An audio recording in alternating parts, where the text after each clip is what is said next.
In this series of videos, I've been encouraging you to close up that math textbook and listen to your students to decide what lessons you will provide them next. However, I've gotten some feedback from educators out there who are really wanting to do that, but they are the only ones at their school who does. I'm Christina Tondevold, the Recovering Traditionalist, and I hope you will stick around as we take a look at creating school change when others don't want to, in our quest to build our math minds so we can build the math minds of our students. Now, this is video number 3 in a 7-part video series that is all about helping you not have to rely on your textbook to develop mathematical proficiency for your students. I'll link to the others below this video. In video number 2, I talked about a guide that I created to help you teach mathematics without a textbook. That is linked below here as well, just in case you need to grab it. If you didn't grab it before, get it, because this whole series is accompanied by that guide. Like, download the guide, have it with you, walk through these videos, and go through the guide as you're listening to these videos.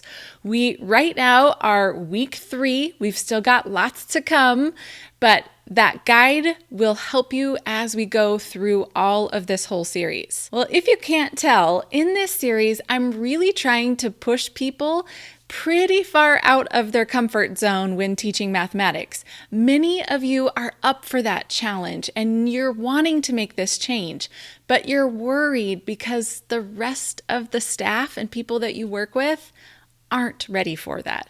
Or I've also heard from many of you that are tied to a strict pacing guide for your curriculum.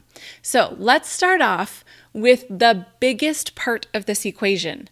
The biggest thing you need to realize first of all, before we go any further, you have to ask yourself, do you want to stay at that school?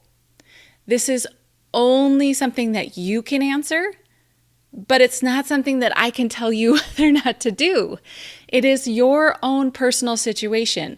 But this is such an important piece because it's going to be tough work to get people to make these changes. And is it worth it to you?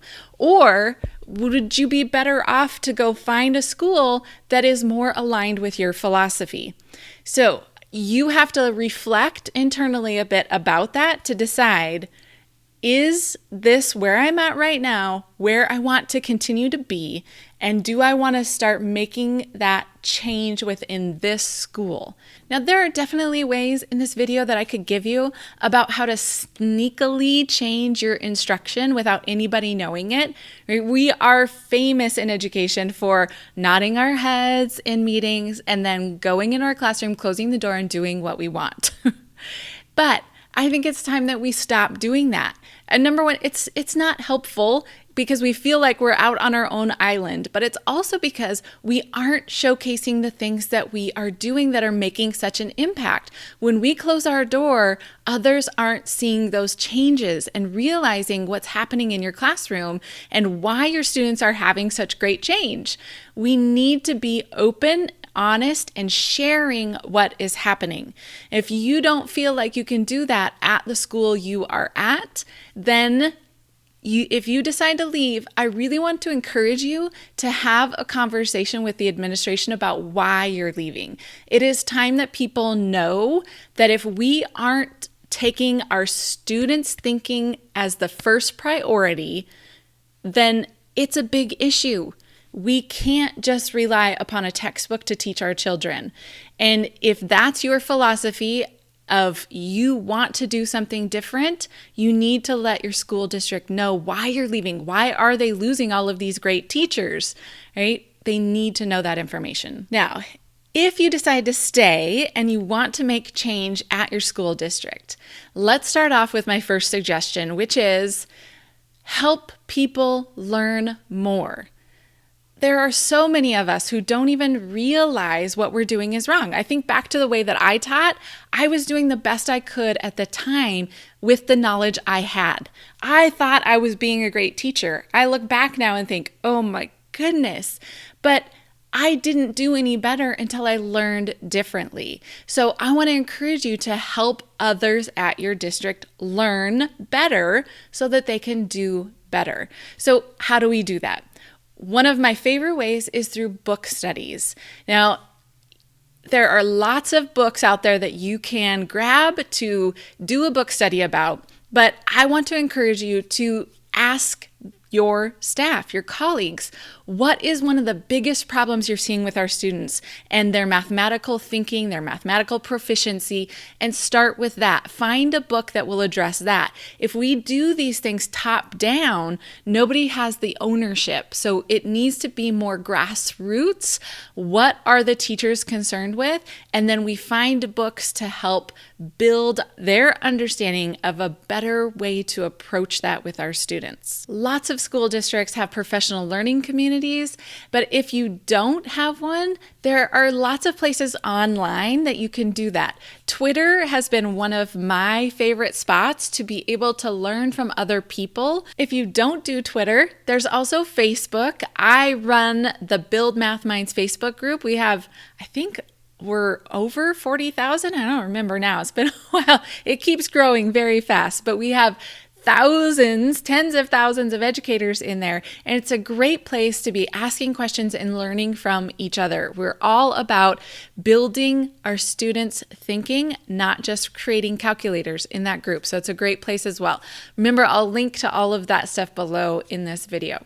So find a place online to build that community and have that community support if you don't have it at your school. Now, another easy way to do it is through sharing things that you find online, whether it's blog posts, whether it's videos, podcasts, this video series, right? When you see something that really speaks to you, sharing it out, maybe even creating a watch party. There's lots of people who will do stuff after school where you'll have drinks and food, whatever kind of drinks and food you want to have after school, and do a little viewing party and watch videos together and have those discussions.